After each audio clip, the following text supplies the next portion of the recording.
চাঁদাবাজি ছাড়া কি করতে পারছেন, কি উন্নয়ন করতে পারছেন? তিস্তা নদী বাঁচাও নামে চাঁদাবাজি হয়। নদী বাঁচান না নদী বাঁচান? শত কোটি টাকা আপনার চাঁদা তুলেছেন, এই বাজারে যার দোকান আছে তার কাছে 5,000 টাকা নিছেন, নেন নাই? নদী বাঁচে না কেন? গায়িকা নিয়ে এসে ওখানে যাত্রা করেন, নাটক করেন, সার্কাস করেন। এই তিস্তা পারের এত মানুষ, অগণিত মানুষ তার ভাগ্য নিয়ে সিনেমিনি খেলেন, আর এই চাঁদার টাকায় আপনারা আপনাদের ছেলে মেয়ে মানুষ করেন, বিদেশে পাঠান, হজ করেন। এই আপনাদের চরিত্র।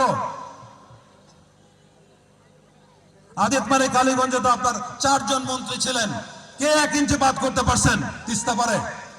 আমি মরহুম মুজিবুর রহমানের সন্তান, চাকরিরত অবস্থায় এখানে 2.5 কিলোমিটার বাদ করেছে, আলহামদুলিল্লাহ। আপনারা পারেন না কেন? খালি গল্প করেন, যাত্রা করেন, সার্কাস করেন, মানুষের ভাগ্য নিয়ে সিনেমিনি খেলেন।